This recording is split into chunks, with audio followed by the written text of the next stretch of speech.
All right, let's open your Bibles to the book of Job. We're starting a new book today, the book of Job. If you're new with us, we welcome you to our class. Thank you so much for coming. We hope you will find a home here with us. We'd like very much for you to be a part of us. Because we're in the sanctuary at Boston Avenue, we don't drink coffee and eat donuts in here. But we hope you will find the next hour meaningful and helpful to you. We're working our way through the Bible again, the third time, but this time we're really just looking for highlights. And I'm asking you to trust me that I'm looking for the parts that I think are the most helpful and relevant in helping you understand all these different books. We'll read a fair amount of the book of Job, but I'm also leaving out some fairly long portions as well. We're trying to follow the basic arguments in Job. It finally comes down to arguments between Job and three friends, comforters, those who've come to console him, the author tells us. But we discover, of course, that these three friends are hung up on exactly the argument around which the book is based, and that is, how can such bad things happen to such a good person? And since they believe they couldn't, then Job needs to fess up. He's not been the man they've thought that he is. So we'll go through enough of this that hopefully it'll help you get the basic argument. Some of our best scholars believe that Job was written over a period of several centuries. We may have several different authors here.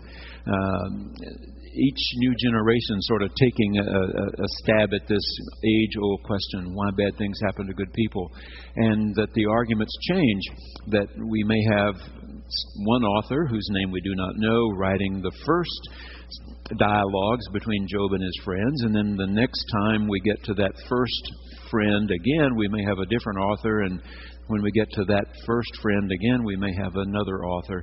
And certainly at the very end of the book, after much of the book is written in poetry, you have a little prose right at the beginning. Then you have some prose right at the end, and scholars are really sure that prose at the very end was written later, added on as a postscript, if you would, that a later generation sometime or other just couldn't leave this unanswered.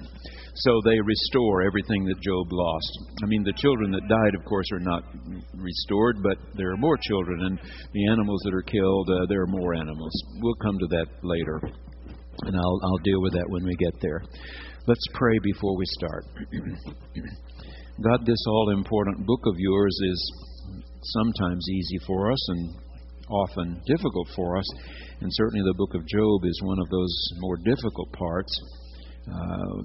We don't have good answers for these really tough questions about why bad things happen to good people, but we know that they do, and that very good things often happen to really bad people, that they seem to prosper for a long time, sometimes for their whole lives, and we know their gains are ill-gotten and that they are not caring for anybody but themselves. Even so, we struggle on and look for guidance and direction. And though we depend on very good scholars, we finally, ultimately depend upon you and ask you to help us understand. We pray in Christ's name. Amen. All right, chapter 1. There was once a man in the land of Uz whose name was Job. That man was blameless and upright, one who feared God and turned away from evil. Remember that fear in this context means to stand in awe. He was a man who stood in awe of God. But the word upright here is in Hebrew the same root as the word for righteousness. Righteousness. And I've told you that it will help you greatly if you always remember that righteousness means right standing. Right standing in all of one's relationships. Relationship to one's spouse is one relationship. Relationship to one's children is different. But even with each child is different. Each child. no two children in any family exactly the same. Identical twins would be closest to that, but how different children are, how different our grandchildren are. Even three who have the same mother and father, and the other three who have the same mother and father. Very, very different personalities. And so to love them all the same amount does not mean to love them the same. Love doesn't act the same with one child as it may need to act with another child. So it's always difficult. But this word righteousness means to stand right. So how does one stand right with a spouse, and how does one stand right with each child or each grandchild? And then, of course, you get out into the world, and what does it mean to stand right with the people with whom you work, or people who are customers of yours, if you deal in the public with people who need the goods or services that you sell? How does one do that? That word righteousness involves all of that, but of course it begins with standing right with God. And the Old Testament and the New, the Hebrew Scriptures and the Christian are very clear. One stands right with God by trusting that one has the goodness of God, the goodwill of God. Okay, so Job gets everything right here. And this author wants you to know that. We are talking about a very good man. There were born to him 7 sons, 3 daughters. He had 7,000 sheep, 3,000 camels, 500 yoke of oxen, 500 donkeys, and very many servants, so that this man was the greatest of all the people of the East. You understand, this is an attempt to answer the big question, why do bad things happen to good people? So the author is very clear to show you Job was a really good person. The best. Just the best. Skip to verse 6. One day the heavenly beings, and if you see a little letter there by beings, you look down to the footnote, it says literally in Hebrew, sons of God. So we know that there were times in the Hebrew Scriptures when the authors imagined some kind of heavenly council, that God has His own cabinet, so to speak. As other rulers, as kings had, He has these heavenly hosts around Him. That's the image here. One day the heavenly beings came to present themselves before, and notice here, this author already knows the name given to Moses at the burning bush. All right? So we know it's after Moses' time. Here's the name, Eye Asher Eye, the I am who I am. By the way, this is funny, but I think it's wonderful. Eva Marie Campbell was telling us at staff meeting a couple of weeks ago that someone, she was just overhearing this conversation, but someone in a Sunday school class asked, do we really know the name of God? And she said, her little girl, 8 years old, said, God's name is Eye Asher Eye. It's what Dr. Biggs said it was. And I was, whoa, how nice, how wonderful that this 8-year-old child has been listening so clearly, carefully here. That's God's name. Okay, to present themselves before the Eye Asher Eye, the I am who I am, and Satan also came among them. Now notice here there's a little letter by Satan as well, and if you look down to the footnote, it translates the Hebrew word here as the accuser. Sort of a prosecuting attorney, if you would. Now, in the Christian Scriptures, you may remember that Dr. Brandon Scott from Phillips Theological Seminary, when he gave our Barton Clinton Gordy series, was aware that it was just at the beginning of Lent, and that the appropriate lection, he's a Roman Catholic, the appropriate lection for that Sunday was Jesus being tempted in the desert right after his baptism. And so he chose to speak from that text that morning. And he said that the Greek word for the tempter, we usually call him, is literally the liar. The liar, said to Jesus. And if you look at the Genesis story of Adam and Eve, what does the talking snake do? He lies to them. They've been told by God, don't eat from that tree. If you eat from that tree, you will die. The talking snake says, no, you won't. You'll live as long as God and be as wise as God. That was a lie. When they ate, they didn't live as long as God. They weren't as wise as God. They did die. Not immediately, but they died. So, the Satan is often translated as the liar. Here, our scholars, Dr. Bruce Metzger and those who worked with him on this translation say the Hebrew word in this case means the accuser. Okay.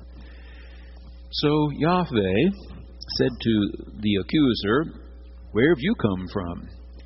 And the accuser answered Yahweh, from going to and fro on the earth, from walking up and down on it. And Yahweh said to the accuser, have you considered my servant Job?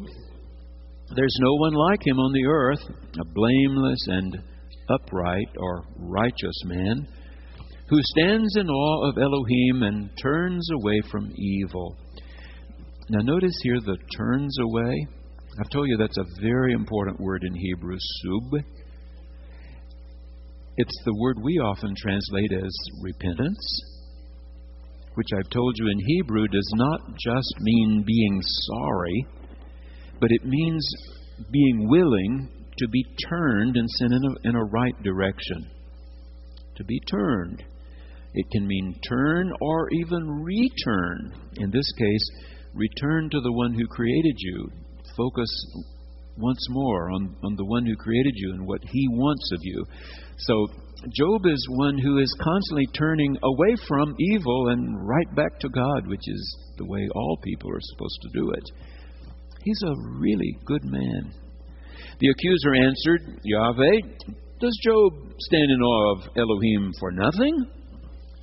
Have you not put a fence around him and his house and all that he has on every side? That is, you're protecting him. You've blessed the work of his hands, and his possessions have increased in the land. But stretch out your hand now and touch all that he has, and he will curse you to your face. Yahweh said to the accuser, very well, all that he has is in your power, only do not stretch out your hand against him. So the accuser went out from the presence of Yahweh.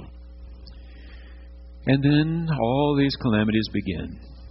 God has offered up Job, if you would, in the same sense that he will offer up Jesus to the world to do with him as they will, hoping they will embrace him, knowing they will not. Okay. So one day when Job's sons and daughters were eating and drinking wine in the eldest brother's house, a messenger came to Job and said the oxen were plowing and the donkeys were feeding beside them. And the Sabaeans, that was one of the tribal groups in ancient Israel, fell on them and carried them off and killed the servants with the edge of the sword. I alone have escaped to tell you. While this messenger was still speaking, another came and said, the fire of Elohim fell from heaven and burned up the sheep and the servants and consumed them. I alone have escaped to tell you. And while that messenger was still speaking, another came and said, the Chaldeans formed 3 columns, made a raid on the camels and carried them off and killed the servants with the edge of the sword. I alone have escaped to tell you. And while that third one was still speaking, a fourth came and said, your sons and daughters were eating and drinking wine in their eldest brother's house. And suddenly a great wind came across the desert, struck the 4 corners of the house, and it fell on the young people, and they are dead. I alone have escaped to tell you.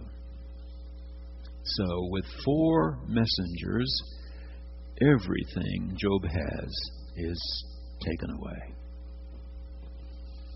Then Job arose, tore his robe, shaved his head, fell on the ground, and worshipped. worshipped. Remember that our English word originally had a TH in the middle of it. Gradually, the pronunciation was a little difficult. The TH dropped out, but it was originally worthship in English. Worthship. All the ways that we show and tell what has greatest worth to us. So Job is undone. He tears his clothes. He shaves his head. He's going to put on sackcloth and ashes, that he's lower than dirt, but he's still giving ultimate worth to God. Job said, "Naked I came from my mother's womb. Naked shall I return there. The I am who I am gave, and the I am who I am has taken away. Blessed be the name of the I am who I am." In all this, Job did not sin or charge God with wrongdoing. That's very important. Did not charge God with wrongdoing. A man was talking to me just recently and said, "I've been really angry with God for 18 months. My wife was too young to die. She was the best person I knew. And I've been really angry at God." And I said, "Do you understand God did not do that to her?"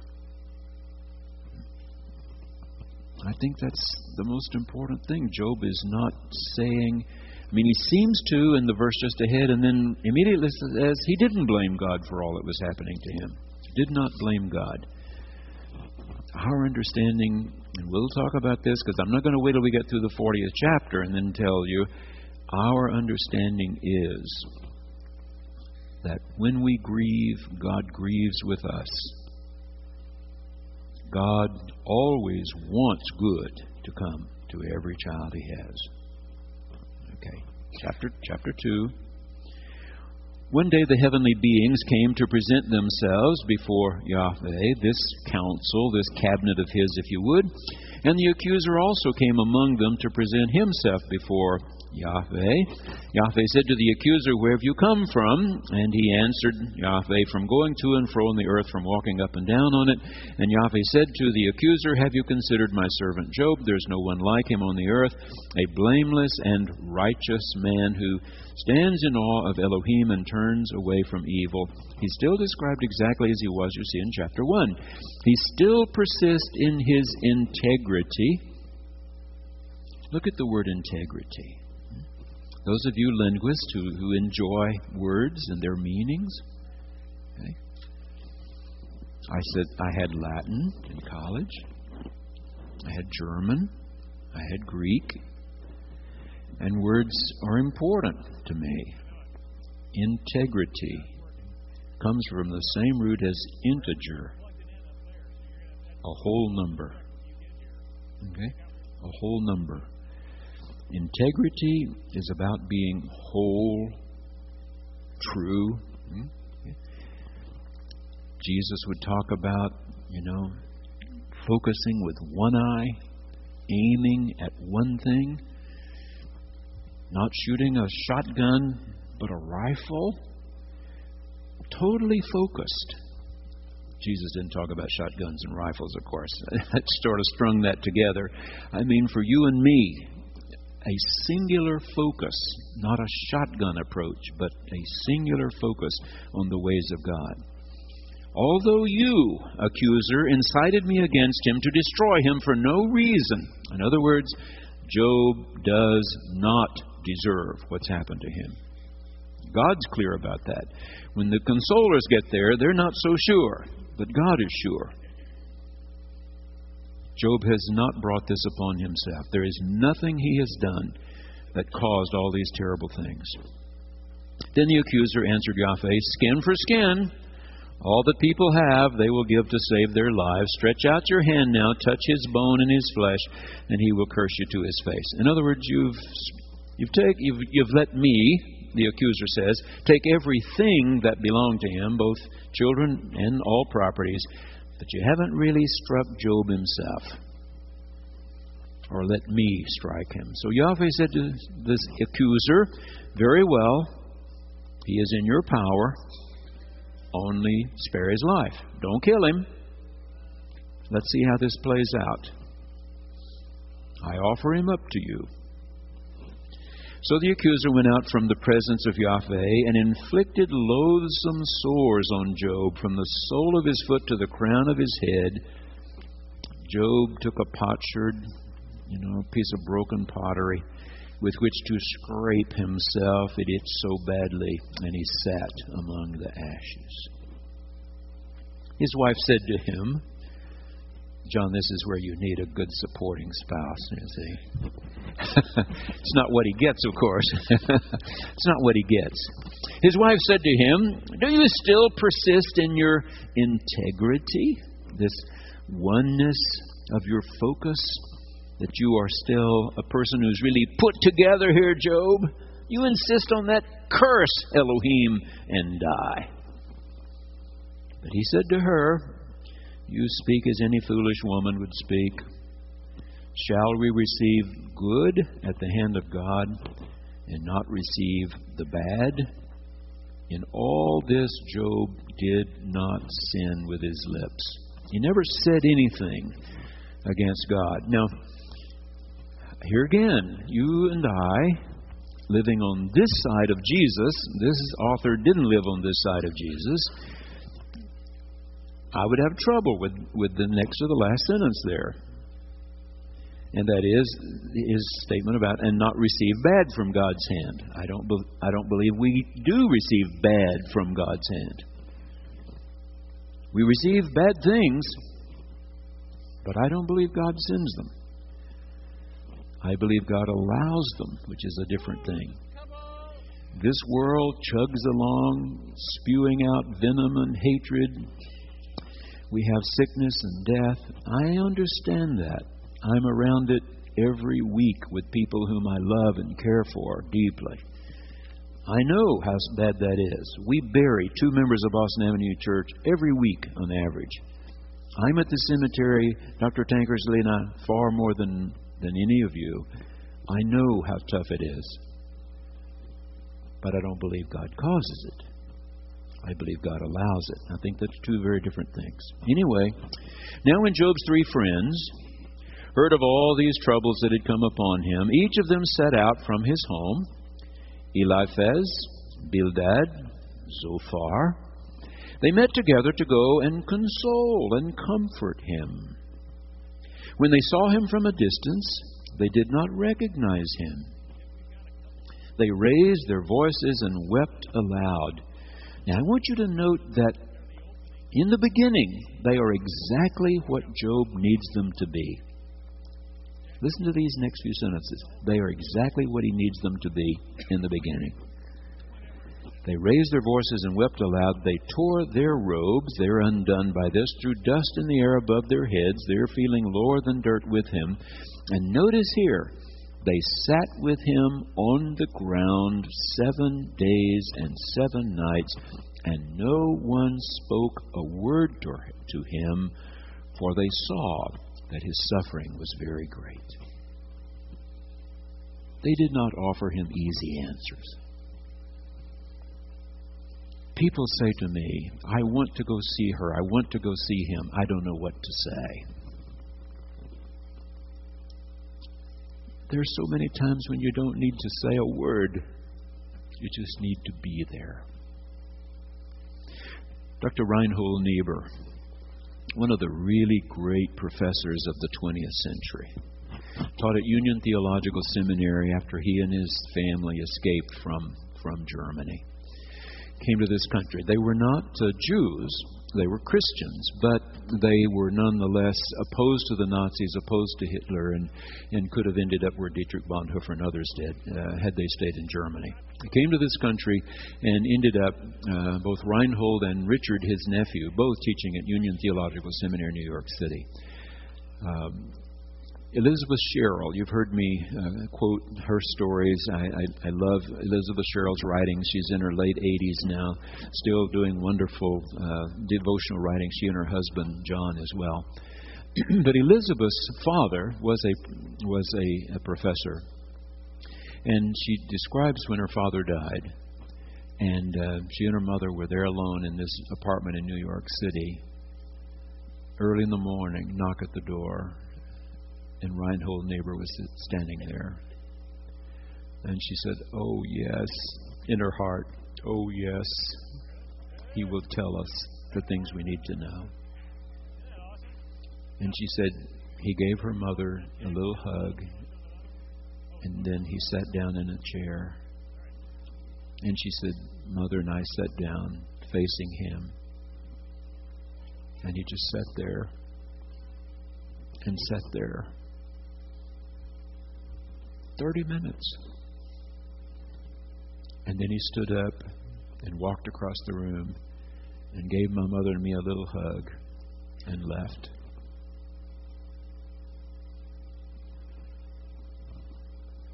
When our daughter died, the next morning, the doorbell rang. I went to the door. It was early.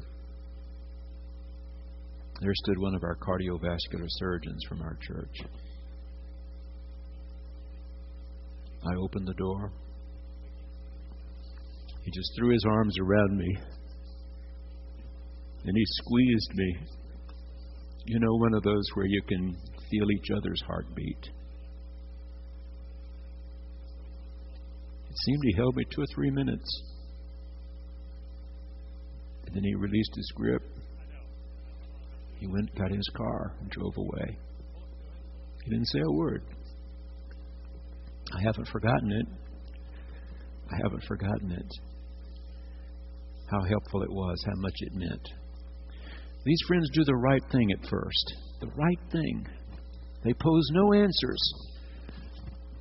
They just sit. If he's sitting in the dung heap, they're sitting in the dung heap. They're there 7 days and 7 nights. Long time. Nobody's saying a word. That's the right thing at first. People aren't looking for easy answers. Easy answers don't help. Let me tell you something else. Do not say, "I know how you feel." It doesn't help. My maternal grandfather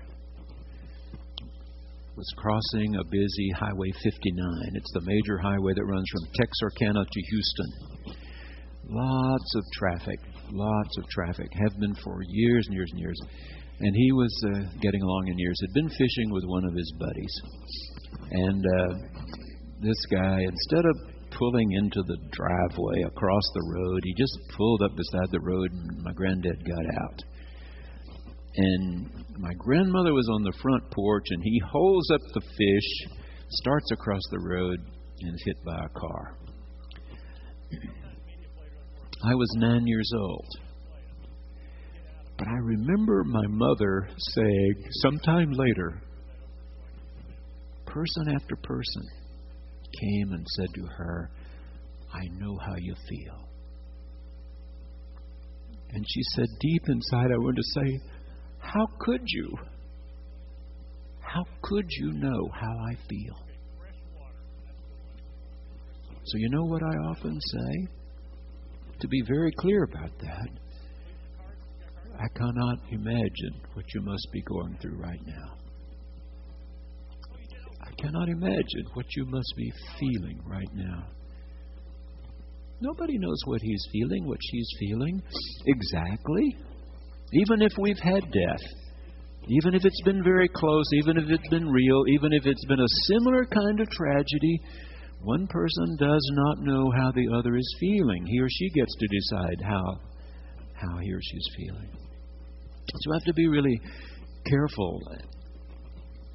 It's not what we don't say that gets us in trouble. It's what we do say.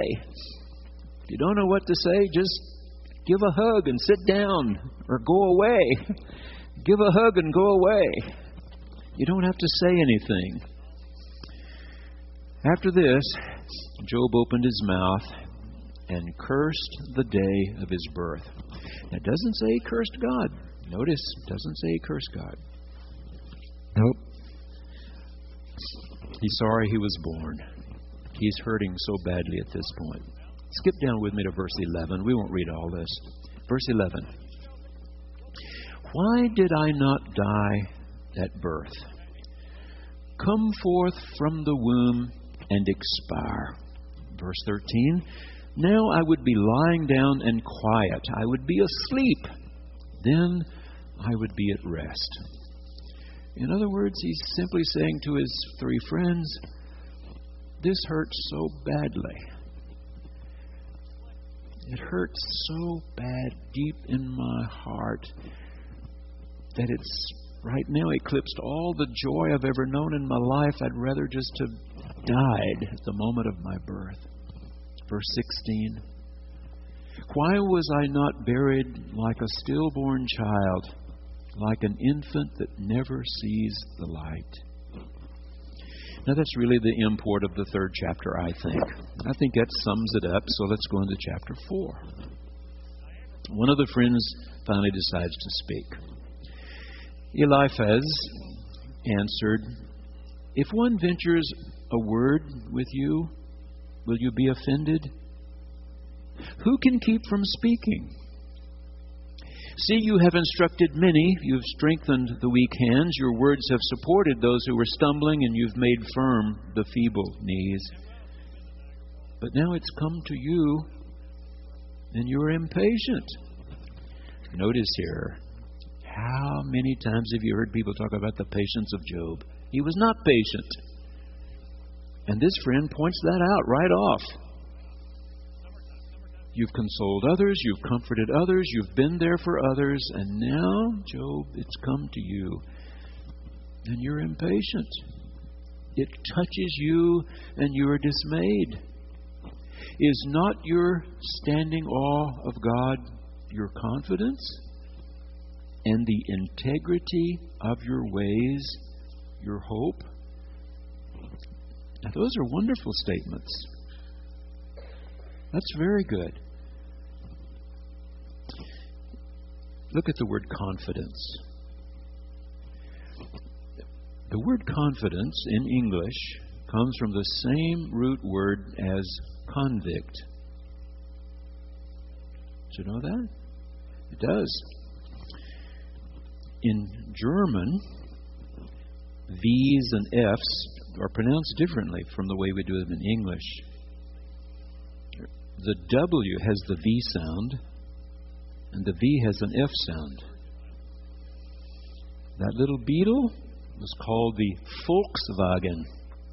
The Volkswagen, the little wagon of the people.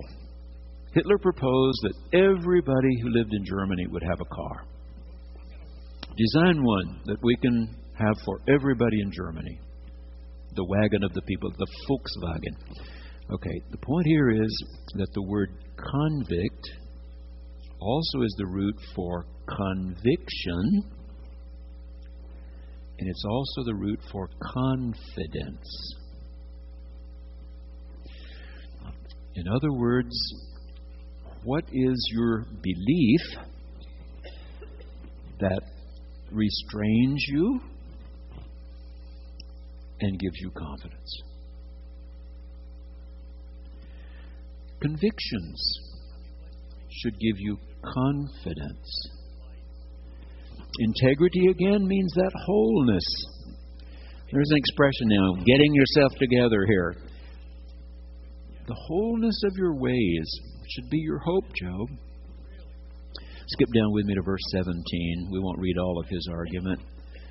Can mortals be righteous before God? That is, can they stand right? Can human beings be pure before their Maker? Even in His servants, He puts no trust. His angels He charges with error. How much more those who live in houses of clay, whose foundation is in the dust, who are crushed like a moth? He goes on, chapter 5, call now, Is there anyone who will answer you? To which of the set-apart ones will you turn? Verse 7. Human beings are born to trouble, just as sparks fly upward from a fire. As for me, I would seek God. To God I would commit my cause. He does great things and unsearchable, marvelous things without number. He gives rain on the earth and sends waters on the fields. He sets on high those who are lowly, and those who mourn are lifted to safety. Verse 17. How happy is the one whom God reproves. Therefore do not despise the discipline of the Almighty. There's a little letter there that tells you this is a strange Hebrew word that we're not sure exactly what it means. It's the word Shaddai, or El Shaddai, the Almighty. He wounds, but He binds up. He strikes, but His hands heal. Again, my understanding this side of Jesus is God does not wound. God does not strike. But He does offer us up, like everybody else, to the forces of this world. And many of them are evil and vile. Sick can come to any of us. But I believe not sent by God. Let's go on, verse 24. You shall know that your tent is safe. You shall inspect your fold, your sheep, and miss nothing. You shall know that your descendants will be many, and your offspring like the grass of the earth. You shall come to your grave to ripe old age, as a shock of grain comes up to the threshing floor in its season. See, we've searched this out. It is true. Hear and know it for yourself. Here again, I think the friend means well. I don't think he's always right. We don't always have our fortunes or our children restored. We've all seen tragic things. There was a really good-hearted man in the little church where I grew up. He had a daughter he loved better than life. I mean, when you saw him with this precious child at Sunday school and church, she had a mother too, but the daddy and she seemed to have something very special. Now you could just see love from his eyes. And one day he was plowing, actually pulling discs, and she wanted to ride on the tractor. And he thought he had her in a good, safe place right behind him. And he heard the scream. She had fallen. The discs had run over her. She died. When it happened, he was a big, strong farmer. He probably weighed 205 pounds. He lived 20 more years. He probably weighed 130. He didn't eat right. He just never got over it. Ever. I remember when he died, and people said, Mr. Pat just never got over that. Ever. I don't think in this lifetime everything gets restored. You lose a child, there's a hole in your heart. If Job can father more children, it's not going to take the place of the 7 sons and 3 daughters who've already died. It's not going to take their place. So Job decides to answer. Look at verse 4. The arrows of the Almighty, and here's that word again, Shaddai. The arrows of El Shaddai are in me. My spirit drinks their poison. The terrors of God are arrayed against me. He just feels undone. Look at verse 8. Oh, that I might have my request, that Elohim would grant my desire, that it would please God to go ahead and crush me, that He would let loose His hand and cut me off. I mean, He's ready to die. This would be my consolation. I would even exult in unrelenting pain, for I have not denied the words of the Holy One. What is my strength, that I should wait? What is my end, that I should be patient? Look at verse 13. In truth, I have no help in me, and any resource is driven from me. I think he's saying what so many people have felt through the centuries. I cannot find the help I need.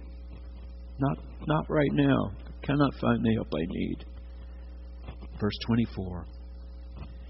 Teach me, and I will be silent. That is, I will listen. Make me understand how I have gone wrong. If he has, in fact. And of course, he's contending that he has not. The friends are still trying to hold on to their old idea. Bad things happen to bad people. You must have done something wrong here. Let's go on with Job's argument, verse 5. Skip to verse 5. My flesh is clothed with worms and dirt. My skin hardens, then breaks out again, whatever this horrible skin disease he had. My days are swifter than a weaver's shuttle, and come to their end without hope. And there's a little footnote there, and it says, in Hebrew it literally means the thread runs out. My days are swifter than a weaver's shuttle, and the thread's running out. Remember that my life is a ruach, a breath from God. My eye will never again see good. I mean, everything he sees right now is terribly bad. The eye that beholds me will see me no more. While your eyes are upon me, I shall be gone as the cloud fades and vanishes. So those who go down to Sheol, remember Sheol is dampness, darkness, like a tomb. They do not come up again. We don't see them. They are not here with us. They return no more to their houses, nor do their places know them anymore. Don't tell me everything's going to be restored. It's not going to be restored. Therefore I will not restrain my mouth. I will speak in the anguish of my spirit. I will complain in the bitterness of my soul. Skip to verse 16. I loathe my life. I would not live forever. Let me alone, for my days are a ruach, a breath.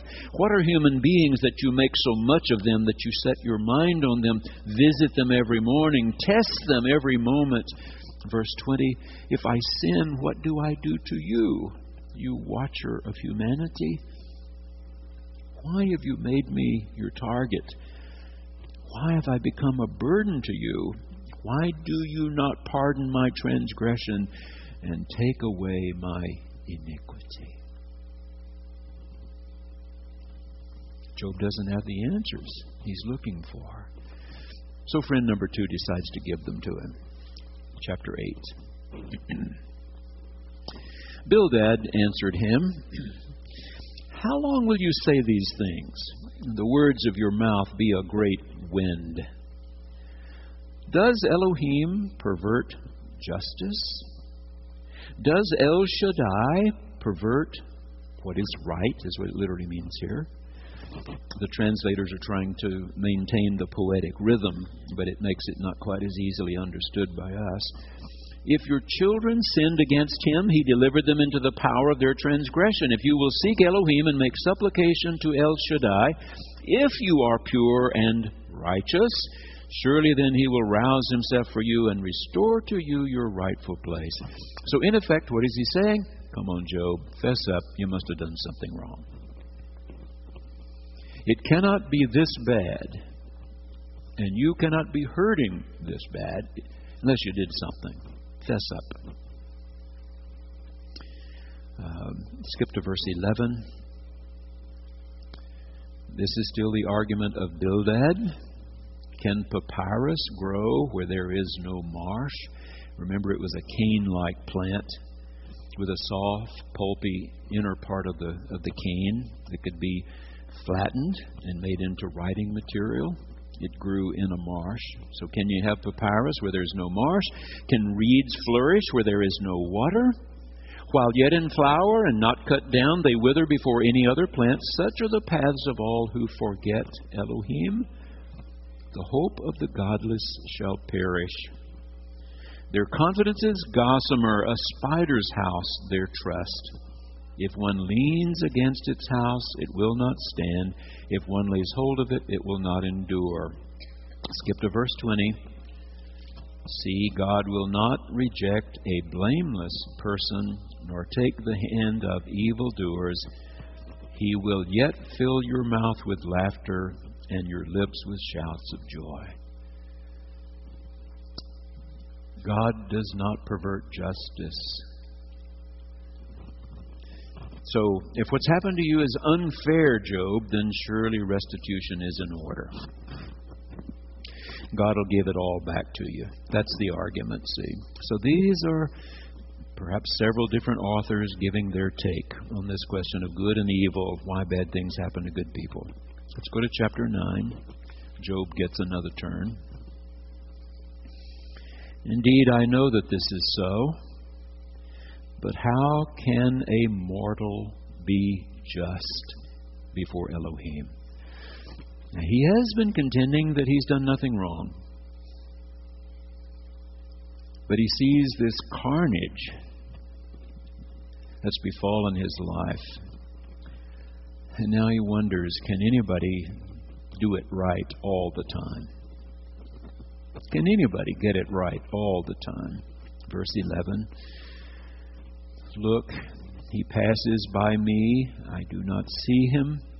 Talking about God. He moves on, but I do not perceive him. Verse 15. Though I am innocent, I cannot answer him. I must appeal for mercy to my accuser. Whoa, look at that line. Who is the accuser? The Satan. Job doesn't mean the Satan. He means God. So what is this author trying to say? Whoever wrote these words for you and me. God has offered Job up, but God has not done any evil to Job. The accuser has done evil to Job.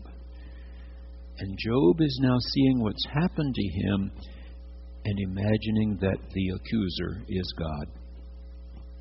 Perhaps God is the accuser. The author saying, no, he isn't, Job. He isn't. God is not the accuser. Okay. Verse 17, Job continues with that thought. He crushes me with a tempest, multiplies my wounds without cause. He will not let me get my breath. What happened? Before one messenger has spilled out bad news, another messenger arrives and spills out bad news. Another messenger arrives and spells out bad news. The fourth one arrives and spells out bad news. I can't catch my breath. But fills me with bitterness. If it's a contest of strength, well, he's the strong one. Job says, I certainly am not. Skip to verse 22. Therefore, I say, this is not the final argument, but it's the argument in chapter 9. Therefore, I say, he destroys both the blameless and the wicked. God finally does us all in. That's the conclusion right here. He finally does us all in. Both those who've done the best they can and those who've done the worst they can. He finally destroys us all. Look at verse 27. If I say, I will forget my complaint, I will put off my sad countenance and cheer up, be of good cheer. I become afraid of all my suffering, for I know you will not hold me innocent. I shall be condemned. Why then do I labor in vain? If I wash myself with soap and cleanse my hands with lye, yet you will plunge me into filth, and my own clothes will abhor me. I mean, I was doing the best I knew how. And it's happened to me like it's happened to others. Have you never felt that way? That God was being so unfair? Have you been somebody who's jogged and jogged and jogged and end up with a severe health problem even so? What about all of those who just went to the bakery and ate more and more and more, and I was out there running my guts out? Is there no justice here? When joggers fall over and die? That's the idea. See, some of them don't even try. And I tried really hard, and we've all ended up the same. Verse 33. There is no umpire between us who might lay his hand on us both. If he would take his rod away from me and not let dread of him terrify me, then I would speak without fear of him, for I know I am not what I'm thought to be. Wow. Everybody believed you were a good man. We've already been told God saw him as the best he had. And now Job started to doubt himself. The comforters are sort of beating up on him, and he started doubting himself. I guess I'm not what you all thought I was. So, he doesn't know what to do about it. Chapter 10. I loathe my life. I will give free utterance to my complaint. Verse 6, skip to 6. That you seek out my iniquity and search for my sin. That is, did you just keep looking and keep looking till you found some day, some moment, some time I wasn't as pure as I ought to have been? Although you know, and here he comes back and argues the other side, that I am not guilty, and there is no one to deliver out of your hand. Your hands fashioned and made me, and now you turn and destroy me? Remember, you fashioned me like clay. Will you turn me to dust again? Verse 11. You clothed me with skin and flesh and knit me together with bones and sinews. You have granted me life and chesed, and your care has preserved my ruach. Remember, breath, wind, spirit, all the same word. Skip to the latter part of verse 15. If I do stand right, I cannot lift up my head, for I'm filled with disgrace and look upon my affliction. Verse 18, same argument as before. So why did you bring me forth from the womb? Would that I had died before any eye had seen me, and were as though I had not been carried straight from the womb to the grave. Are not the days of my life few? Let me alone, that I may find a little comfort. He's whipped. He's really whipped. You ever felt that way? In January, for more than 35 years, we've had a group of pastors of some of our largest Methodist churches come together. Just 24 hours, I've told you about this. The group was really founded by Dr. Charles Allen when he was at First Methodist Houston, Dr. Tom Shipp, Lovers Lane, Dallas, and Dr. D.L. Dykes at First Methodist Shreveport, Louisiana. It really worked out that I was sitting at the table when these three guys planned it. There was a jurisdictional conference in Houston. Every 4 years, we have a worldwide general conference. And then a couple of months later, we have the United States divided into 5 jurisdictions, at which time we elect bishops within our jurisdiction. Ours is called South Central: Nebraska, Kansas, Missouri, Arkansas, Oklahoma, Louisiana, Texas, New Mexico, or the South Central jurisdiction. So we elect bishops to replace those who've died or who must retire by compulsory retirement age. So it was being held in Houston that year. In fact, the whole thing was being held out at the old Shamrock Hotel out near the medical center. And I was there. I wasn't a delegate, of course. I was a peon. But I was watching all this voting and so on going on. And Dr. Charles Allen said, "You want to have lunch with Tom Shipp and D.L. Dykes and me?" And I said, "Sure." And so I sat there. I'm fascinated. These 3 big guys of big churches.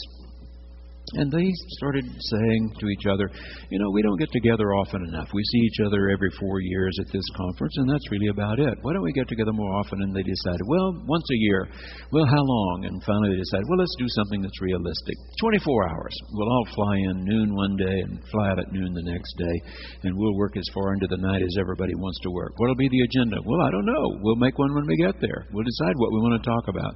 Well, Charles Allen, you're the pastor of the biggest church. You invite them. And so they sat there and made out a list of the people they'd like to invite. 25 of them. First year, 23 of them showed up. Dr. Allen was going to be in Dallas. He said, "If you'll drive me, I'll be sure you get to slip into the meeting." And so I drove him to Dallas, and he got me into the meeting. And I'm the only one who was there at the first meeting who's still there. We're still meeting. We met just this last January at the Ambassador Hotel right over here in Tulsa. And I've seen these men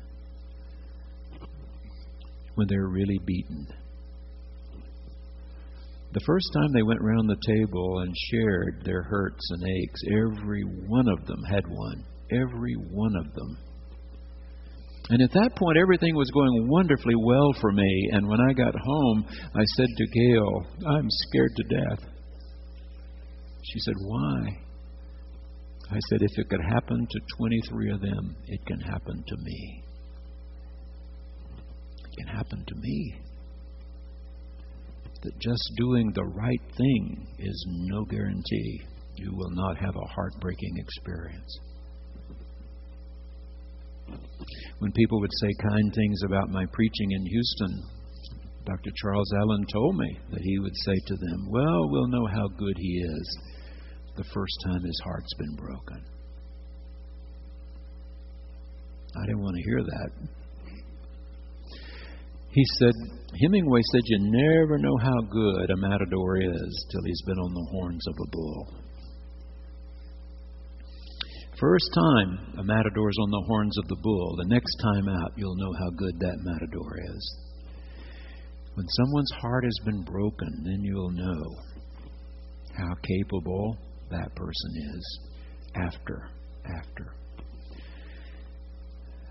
I've heard some of them say, I remember one in particular, and we don't tell each other stories, but he said, "I've not been able to talk to God for 6 months." He was pastoring one of our biggest, strongest churches. Because his mother had died, his wife had been diagnosed with breast cancer, and his daughter-in-law had had a stillborn child within 3 months of each other. "I can't bring myself to talk to God right now. I'm really angry with Him." And tears dripped off his chin. "Can't talk to Him right now," he said. "I can't." By the next year, he was talking to God again. But for a while, it hurt too deeply to talk to God about it. Just needed to sit on the dung heap a while and be quiet. Say, it comes to everybody. Hurt, pain, come to everybody. Sometime, sooner or later, everybody. And so this book is very important to help us sort out Okay, where are we today? We chapter 10, we chapter 17, we chapter 23. Where are we today? And so you have argument after argument about why these bad things happen to good people. And we know they do. We know they do. We cannot buy that argument that only good things come to good people and bad things come to bad people. Nope. Sometimes bad people have really good things happening to them, and sometimes really horrible things happen to wonderful good people. And so we'll struggle along here with Job. Next Sunday we'll start at chapter 11, and that will be October the 24th. If you haven't been to church, don't rush off.